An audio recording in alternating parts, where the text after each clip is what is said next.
This is, I have to be honest, a book I never thought we'd see in America. It's Asterix collector volume for Asterix to Gaul, the first volume in the series.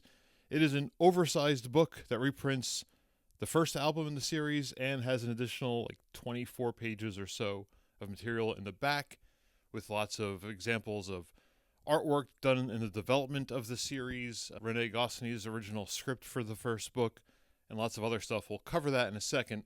First, let me just show you how big this thing is. For starters, we will show you what's the normal, sort of British edition album-sized book. But you can see this version is even bigger. And then the Paper Cuts edition, what Paper Cuts normally publishes, and here's the first omnibus of books 1 through 3. And you can see just how much smaller it is. So for those of us who've been frustrated at the relatively small size of the Asterix books, it looks like Paper Cuts is attempting to make that up to us now.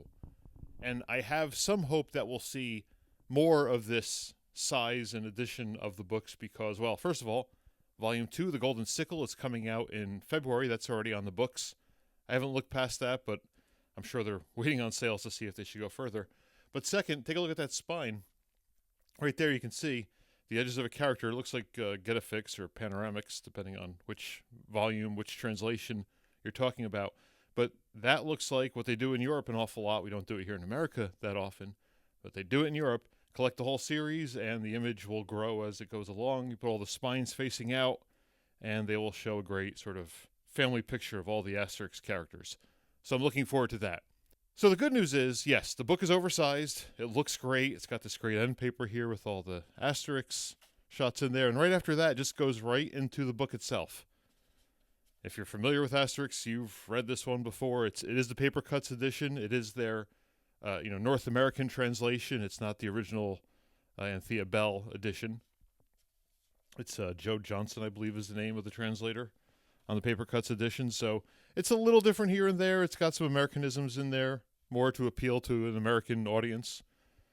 It does the good thing, which I gave it praise for back in the day, of every now and then when there is a Latin phrase or saying, they will put the translation there along the margins of the page, which is really nice. As much as I love the British editions, thankfully there was the internet to help us translate all the good stuff there. So this is the book. It looks great. Uderzo's art prints very well. It's a nice big size, so it's easy to read, especially for those of us who are getting to the age where we like larger pages and larger lettering. But the bonus here is in the back, which is where things are great and go a little awry, to be honest. So book ends here, starting on page 49 through page 72. So that's 23, 24 pages worth of text describing what happened originally between Rene Goscinny and Albert Uderzo and creating the series, where they came from, where the idea came from. Lots of great stuff out of the archives here. This is Reynaldo the Fox, which was the series they were going to do first before they realized another cartoonist had already done that character or was in the process of doing that character, so they had to scrap it at the last minute and try desperately to come up with a better idea. They came up with Asterix. This group of really well-dressed gentlemen there, that's the original Pilot Journal team that got photographed along the River Seine, around the time that the magazine began. This is the handwritten notes that Rene Goscinny and Albert Uderzo worked up their first time out, talking about the series, some initial Asterix sketches. Lots of great stuff in the back here. The problem is, and I think what's going on here is, this is a reprint of one of the French special editions. In France, they've done a bunch of these special editions. Sometimes they just published a book in black and white. Sometimes they'll publish 2 books where the book on the right is the actual comic, where the book on the left is the original script, and you can kind of flip back and forth between the pages to see, how it compares one versus the other, all that kind of thing. I'm guessing they got the text from this from overseas, from France or some publisher over there. They translated it, they published it here, and they kind of forgot to do an extra editing pass. And I will write about this a lot over at pipelinecomics.com and show you plenty of examples of it. But there's some interesting things. And a couple of them I think we figured out is just British-isms. For example, the possessive of Asterix, they have as Asterix apostrophe, but no S at the end. Same thing with Obelix. It's Obelix apostrophe. Except there is one case in the text where it should be some sort of possessive of Obelix, but they forget the apostrophe altogether. So that's just bad. That's not a stylistic choice. That's just a missed opportunity or missed grammatical issue. In fact, you can see it here. There's Obelix apostrophe pants. I still think it should be apostrophe S, but I'm North American. But this book is made for North America, so maybe they should have done the extra step after translation of editing the text to be more American. Things like that will drive you nuts after a while. There are other examples in here of just some tricky language choices where when you're reading it, you don't flow over it so easily. Depending on how you read it, it may read it in a completely different way and you trip over it, and that's not good. There's a couple cases where there's a quote from an interview and they forget the opening or closing quotes. On the classic case at the end here, the very last paragraph has a couple of quotes in there. They're all properly open quote, close quote, open quote, close quote. And then there's this closing quote at the end, which goes to absolutely nothing. So I don't know what's going on there. There is a case early on in the text where they refer to, I'm going to show you this right now, where they discussed, oh, here it is in this caption for this picture.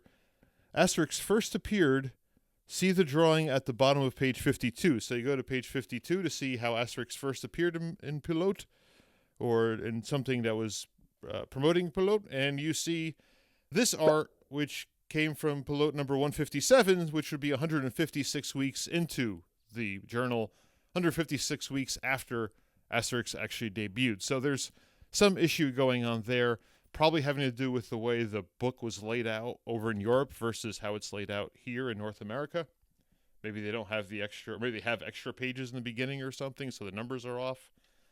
I'm trying to think. I'm guessing that may have been the promo image they used for Asterix, but they don't tell you because there's, I guess, no room here for a caption. Some of these art pieces have captions, some don't. Sometimes that can be maddening because you don't know exactly what you're looking for. When I showed you the instance of all the preview images of the development of Asterix, there's also a quote here about the development of Obelix, and I'm not sure if that's supposed to be an early Asterix or an early Obelix. I can't quite tell, and there's no caption there to explain it to you. There's more examples. I go through it all in pipelinecomics.com. Take a look there for my review of the book. It's maddening in some ways. It just feels like there's some simple mistakes that shouldn't have been made that could have been cleaned up with an extra editing pass, and I wish they had taken that. The information here is pretty good. There's nothing that's going to blow your mind if you're an old school Asterix fan. If you've read about the creation of the book, you probably know all these stories, but they do a good job. The original text does a good job of putting together quotes from Uderzo and Goscinny to explain what happened, to tell the story well.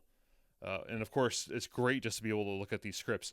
This is, Goscinny would write the plot out and basically try to make each paragraph a panel, and then he'd draw it on his own to see if that was enough, sort of crude drawings to see if it fit in the page or not. And as he did that, he'd mark off the panels that he got through. So you'll see the original plot has all these strikes through it with numbers. That's because that explains the panels or pages, I forget which. But then eventually you do get to some sample pages here. You can see how he wrote. He used almost not quite a movie format. It's description on the left and dialogue on the right. That had to be tricky with a typewriter. Maybe not. I guess you just go end line, end line, end line, then you scroll the paper back up and you push it all the way over to the right. That would drive me mad. I don't know why you do that, but he did it, and he did it very well.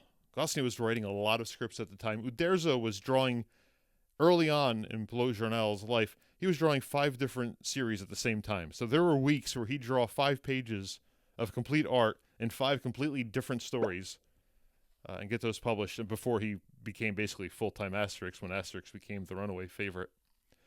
But that's all there is. This is the Asterix collector volume, which I have an issue with too, by the way. I would say at least it would be collector's volume. I'd do apostrophe S there. I even think collector volume is a weird name for it. I would go with collector's edition. But they went with collector volume, so we're going to have to stick with it for now. The book is cool. I'm glad we have it. It's nice and oversized. We get the complete story to read. The stuff in the back is good, although it's very frustrating for those of us who care about things like grammar and punctuation and having things that read smoothly. I am but what some would probably call a mere blogger, so my style is different. I understand that. This is a little more, it's not quite scholarly. It's a very friendly tone of voice it's written in, but they also assume some French knowledge that you probably don't have. Goscinny refers to a car he bought when Asterix got popular that I don't think anyone in America would know what those initials meant. I had to look it up. It turned out to be a Renault car, which obviously Renault being a French car manufacturer. Anyway, this is the Asterix Collector volume. I'm glad they're out. I hope they have more time to clean up the text in future volumes. And I'm looking forward to the Golden Sickle, which is due out, I believe, in February. And hopefully we'll be doing another video, another review of that when it comes out. But again, for the 15th time, check out pipelinecomics.com. I have a very lengthy review there, which will go over more of the issues I have with the text and more of the things I liked about the book as well.